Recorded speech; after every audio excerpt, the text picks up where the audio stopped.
అదే RTV app వార్తల్ని క్షణాల్లో చదివే అవకాశం ఉంటుంది. ఒక న్యూస్ పేపర్, ఒక టెలివిజన్ ఛానల్ మీ చేతుల్లో ఎప్పుడూ ఉంటాయి. టీడీపీ జనసేన ఉమ్మడి అభ్యర్థులు ప్రకటించిన తరువాత పూర్తిగా పవన్ కళ్యాణ్ మీద ఫైర్ అవుతున్నారు తమ్మన్నా సింహాద్రి. నిన్న జరిగిన సభలో కూడా ఆ వైఖరి సరిగ్గా లేదు అంటూ ఆవిడ మాట్లాడుతున్నారు. మరొక పక్క సీనియర్ నేతలు లెటర్లు రాస్తున్నారు, కాపు సామాజిక వర్గం సంబంధించిన నేతలు లెటర్లు రాస్తున్నారు. దాని మీద కూడా పవన్ కళ్యాణ్ స్పందించాలంటూ ఆవిడ మాట్లాడుతున్నారు. ప్రస్తుతం సింహాద్రి తమ్మన్న మనతో ఉన్నారు, ఆవిడతో మాట్లాడుతున్నారు. మేడం, ఎందుకు అంత ఫైర్ అవుతున్నారు? జగన్మోహన్ రెడ్డిని గద్దె దించడం కోసం మాకు పొత్తే సరైన మార్గం, దానికోసం ఎంత దూరం వెళ్తారంటూ పవన్ కళ్యాణ్ చెప్తున్నారు. 24 సీట్లు ఖచ్చితంగా గెలిచి జగన్మోహన్ రెడ్డి ఇంటికి పంపిస్తారంటూ పవన్ మాట్లాడుతున్నారు. సరే, ఇదేంటంటే పవన్ కళ్యాణ్ గారు నమ్ముకుని, జనసేన నమ్ముకుని ఎంతోమంది కార్యకర్తలు డోర్ టు డోర్ ఎన్నో పొలాలు నమ్ముకుని, ఆస్తులు నమ్ముకుని, కాపు కులస్తులు కానీ జనసేన పార్టీ ముందుకు తీసుకెళ్ళాలి, పవన్ కళ్యాణ్ గారిని ముఖ్యమంత్రి చెయ్యాలని చెప్పి ఎంతోమంది రోడ్డెక్కి వాళ్ళు కష్టపడి ఆస్తులు నమ్ముకుని వచ్చిన వాళ్ళందరినీ నాశనం చేసేసారు. ఈరోజు నాదెండ్ల మనోహర్ గారు మాట్లాడినారు తప్ప జనసేన కార్యకర్తలు మీ బాధలేంటి, మీరేంటి, నేను ఇట్లా పొత్తు పెట్టుకోవాలనుకుంటున్నాను, పొత్తులో ఉన్న మనకి 24 సీట్లు వస్తున్నాయి అని మీరు ఏ కార్యకర్తతో అన్నా మాట్లాడారా? ఎవరితో అన్నా మాట్లాడారా? మీరు ఏం చేశారు కాపు కులస్తులకి? నేను చేశానండి. ఇదే విజయవాడ గడ్డలో కాపు కులస్తుల కోసం వంగవీటి మోహన్ రంగా గారి పేరు పెట్టాలని, విజయవాడలో కృష్ణా జిల్లాకి పేరు పెట్టాలని చెప్పి ఒక ఆడదాన్ని అయ్యుండి నేను నడి రోడ్డు మీద నిలబడి నేను కాపు కులస్తుల కోసం, కాపు కులస్తురాలనయ్యి నేను ఉద్యమం చేసిన దాన్ని నేను. మీరు కాపు కులస్తులకు ఏం చేశారు? నాశనం చేసేస్తున్నారు.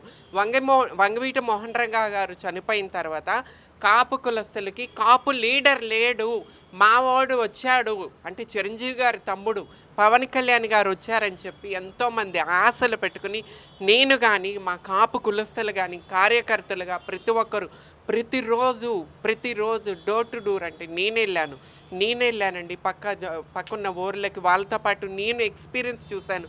ప్రతి ఒక్కరు ఏమి ఆశించకుండా వాళ్ళ పొలాలని, ఆస్తుల్ని అమ్ముకుని ఇంటింటికి వెళ్ళి గాజు గ్లాస్ కోటేయాలని చెప్పి ప్రచారాలు చేశారు. వాళ్ళకి మీరేం చేశారు? నిలువెత్తను ముంచేశారు. వాళ్ళు ఉద్యోగాలు వదులుకున్నారు.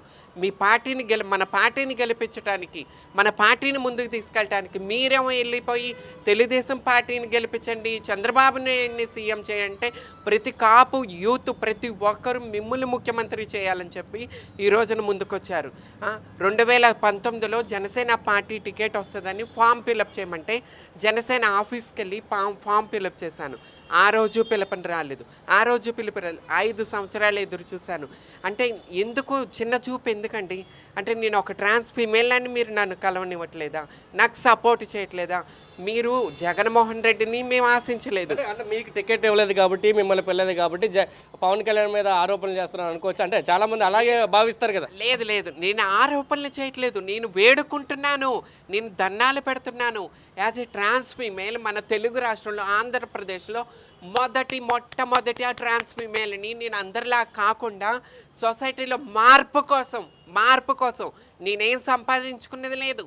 నావి నేను ఖర్చు పెట్టుకుంటా ఒక చిన్న టీవీ రియాలిటీ షోస్ చేసుకుంటూ, ఏదో చిన్న వెబ్ సిరీస్ చేసుకుంటూనో వచ్చిన డబ్బుతో నేను ముందుకు వస్తున్నానండి. మార్పు మీరే చెప్పారు కదా, మార్పు కోసం.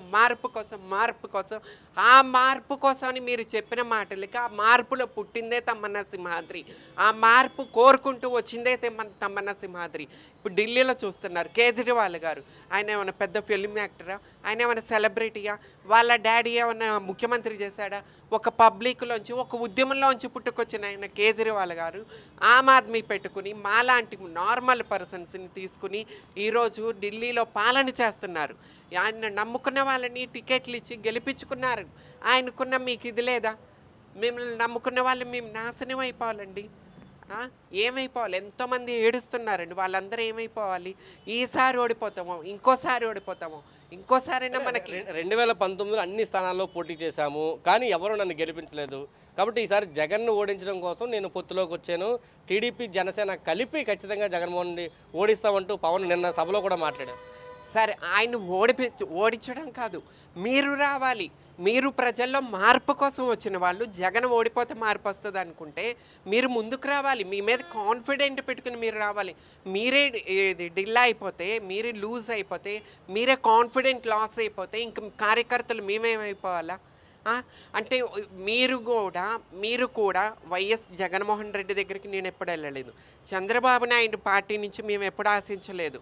నేను కష్టపడి కింద నుంచి పైకి వచ్చేదాన్ని కాబట్టి కళ్యాణ్ గారు మార్పు కోసం ముందుకొస్తున్నప్పుడు నాకు కూడా ఏమైనా ఛాన్స్ ఇస్తారు, నేను ప్రజాసేవ చేయటానికి. నేను ఒక ట్రాన్స్ ఫీమేల్ అంటే ఇలాగే ఉండదు, మేము కూడా పని చేస్తాము, మేము ముందుకొస్తున్నామని ఒక మార్పు చూపించడం కోసం నేను కష్టపడి వస్తున్న దాన్ని మీరు నన్నే పిలిచి మీరే ముందు పుష్ చేయకపోతే ఇంకెవరండి? ఇప్పుడు జగన్మోహన్ రెడ్డి దగ్గరికి ఎందుకు వెళ్ళలేదు? 300 కోట్లు కావాలా? 600 కోట్లు పార్టీ టికెట్లు ఇవ్వాలా? చంద్రబాబు నాయుడు తెలుగుదేశం పార్టీకి 600 కోట్లు, 300 కోట్లు, 200 కోట్లు, 150 కోట్లు పార్టీ ఫండ్ ఇచ్చిన వాళ్ళకే టికెట్లు ఇస్తారు. అలాగే మీరు కూడా కోట్ల రూపాయల పార్టీ ఫండ్ ఇచ్చిన వాళ్ళకే టికెట్లు ఇస్తే ఇక మాలాంటి వాళ్ళు రాజకీయ భవిష్యత్తు ఏంటి? మేమేం చేయాలి?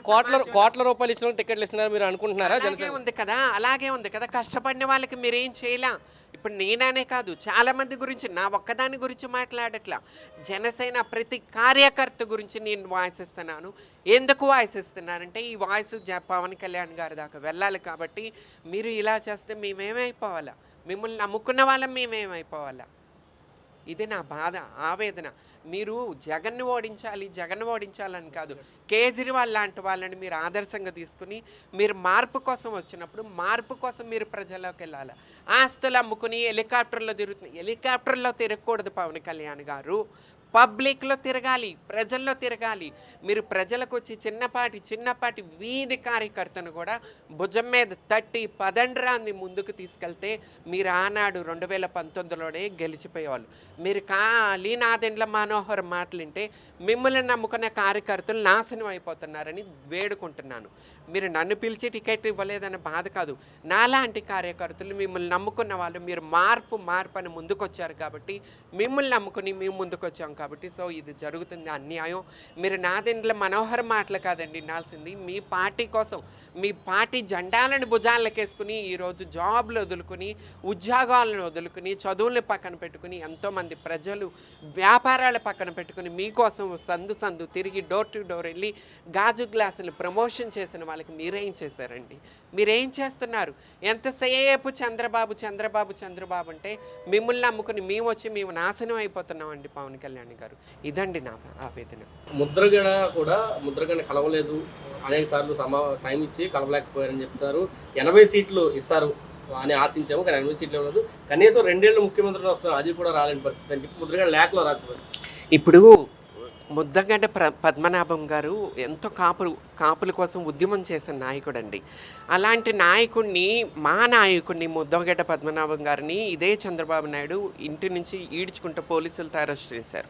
సరే, మీరు పొత్తు కలిశారు, కానీ మీరు 2 సంవత్సరాలైనా ముఖ్యమంత్రిగా అవుతారని మా వాళ్ళందరూ కోరుకునేది అదే, మిమ్మల్ని చూడాలా, మీరు ముఖ్యమంత్రిగా అవ్వాలని ఎదురు చూసే వాళ్ళలో ముద్దగడ్డ పద్మనాభం గారు కూడా ఉన్నారంటే మీరు ఆలోచించండి. అసలు ఆయన్ని కలవలేదంటే, అవునండి బాబు, నేను ఎక్స్పెక్ట్ చేయటం ఏంటండి, అంత పెద్ద ఉద్యమకారుణ్ణే మీరు కలవలేదంటే నేను విజయవాడలో ఒక గల్లీ ఉద్యమం చేసిన దాన్ని నన్ను ఎక్కడ కలుస్తారు, నన్ను ఎక్కడ పిలుస్తారు? ఆయన్నే కలుస్తారని ఈ రోజున ఎలక్షన్స్ వచ్చేసాయి. మీరు ఇంతవరకు కాపు కులస్తులకు, ఈ నాయకులకు, కాపు కులం కోసం ఉద్యమం చేసిన ముద్దగడ్డ పద్మనాభం గారిని కలవటానికి ఎందుకు అండి పవన్ కళ్యాణ్ గారు? మీరు ఎందుకు, మీకేంటి ప్రాబ్లం అసలు? ఎంతసేపు చంద్రబాబుని బాలకృష్ణని ఎంకరేజ్ చేసుకుంటూ వెళ్తే కాపు కులస్థ నాయకులు లీడర్లు ఏమైపోవాలా? ఇంతవరకు ఆయన్నే కలవలేదంటే ఇక నేను ఎక్స్పెక్టేషన్స్ పెట్టుకోవడం నాది చాలా చెప్పుతో కొట్టుకోవాలి అలాంటిది. నాకు ఒక్కటేనండి ఏంటంటే, యాజ్ ఎ ట్రాన్స్ ఫీమేల్ పబ్లిక్లో ఈ ప్రజల్లో మార్పు అంటే ట్రాన్స్ ఫీమేల్స్ అంటే ఇలాగా కాదు అని ఒక విధానంతో నేను కూడా రాజకీయంగాను అన్ని రకాల్లో ముందుకు రావాలని చెప్పి ఒక ప్రయత్నంతో నేను ముందుకు వస్తున్నాను. కానీ ఇప్పుడు జనసేనలో మీకు టికెట్ రాలేదు కాబట్టి, లేకపోతే కలవలేదు కాబట్టి వేరే పార్టీలోకి వెళ్ళే ఆలోచన ఉందా? ఎందుకంటే మీరు పవన్ కళ్యాణ్ ఫ్యాన్ అని చెప్తున్నారు, జనసేన కోసం పనిచేస్తానని కూడా అనేక సందర్భాల్లో ఇంటర్వ్యూలో మాట్లాడారు. వేరే పార్టీ అంటే ఇప్పుడు 200 కోట్లు 300 కోట్లు నేను ఎక్కడి నుంచి తావాలి? ఇప్పుడు పవన్ కళ్యాణ్ గారి మీద ఎక్స్పెక్టేషన్స్ ఎందుకు పెట్టుకున్నాను? లాస్ట్ 2019 2024 వచ్చేసింది. ఆయన ఏంటంటే మార్పు కోసం వచ్చే నాయకుడు, మార్పు కోసం ప్రజల కోసం వస్తున్నాడు, అంత ఫిలిం యాక్టర్ అయ్యి ఉండి కూడా ప్రజల్లోకి వస్తున్నాడు అని చెప్పి నేను ఆశ పెట్టుకున్నానండి. కానీ 2019లో ఫామ్ ఫిలప్ చేయమంటే ఆఫీస్కి వెళ్ళి ఫామ్ ఫిలప్ చేశాను. అప్పుడు ఎంతో ఆశ పెట్టుకున్నాను నాకు టికెట్ వస్తుందని. టికెట్ రాలేదు. అయినా సరే నేను వెనక తిరగకుండా ఇండిపెండెంట్గా స్వతంత్ర అభ్యర్థిగా మంగళగిరి కాన్స్టిట్యున్సీలో పోటీ చేయడం జరిగింది. ఈసారి కూడా నాకు ఇదే అన్యాయం జరిగింది. అంటే ఇంకా ముద్దగడ పద్మనాభం లాంటి వాళ్ళకే ఇది లేనప్పుడు ఇంకా నాకెక్కడ ఉంటుంది? సో అంటే 300 కోట్లు 500 కోట్లు సంపాదించుకుని నేను రాజకీయాల్లోకి రావాలని ఒక ఆలోచన వచ్చింది. మీరు నాకు తెలిసి మీరందరూ మనీ కోసం ప్రజల్లోకి వస్తున్నారేమో. నేను స్వతంత్ర అభ్యర్థిగా అయినా ముందుకొచ్చి నేను ప్రజల కోసం వస్తానండి. నేను మీకులాగా కోట్లు ఖర్చు పెట్టి హెలికాప్టర్లో తిరిగే అంత స్థాయి నాది కాదు. నేను ఆటోలోనే తిరిగైనా సరే నేను విజయవాడ ఇటు నా ఆంధ్రప్రదేశ్లో కొంతవరకు ప్రజలకైనా నేను న్యాయం చేయగలగాని మీలాంటి వాళ్ళకి నేను ఛాలెంజ్ చేసి చెప్తున్నాను. థ్యాంక్ యూ అండి. Thank you so much. ఇది చెప్తున్నారు. పూర్తిగా నాదెండ్ల మనోహర్ మాటలు కాదు, జన సైనికుల మాటలు వినాలంటూ చెప్తున్నారు. ఖచ్చితంగా అందరూ జనసేన పవన్ కళ్యాణ్ నమ్ముకొని ఈరోజు వచ్చాము, మాలాంటి వాళ్ళు చాలామందిని పవన్ కళ్యాణ్ పట్టించుకోవట్లేదంటూ కూడా చెప్తున్నారు. టికెట్లు ఆశించట్లేదు మేము, కానీ పవన్ కళ్యాణ్ కలిసే అవకాశం కూడా రావట్లేదు. కొంతమందికే అవకాశం వస్తుంది, డబ్బులు తీసుకున్న వాళ్ళకే సీట్లు ఇచ్చే పరిస్థితి ఈరోజు జనసేనలో కూడా తయారైందంటూ తమన్నా ఆరోపిస్తున్న పరిస్థితి ఉంది. ఖచ్చితంగా సామాన్య కార్యకర్తలని జనసేన పట్టించుకోవాలి. మార్పు రావాలంటే జనసేన నుంచే మార్పు రావాలి. హెలికాప్టర్లో తిరిగితే కాదు, కింది స్థాయి జనాల్లో తిరగాలంటూ కూడా ఆవిడ హితవు పలుకుతున్న పరిస్థితి. కెమెరా పర్సన్ నానితో కలిసి సురేంద్ర RTV విజయవాడ నుంచి. మరిన్ని వీడియోస్ కోసం ఛానల్ ని సబ్స్క్రైబ్ చేయండి, లేటెస్ట్ అప్డేట్స్ కోసం వాట్సాప్ ఛానల్ ని ఫాలో చేయండి, అండ్ లింక్ డిస్క్రిప్షన్ లో ఉంది.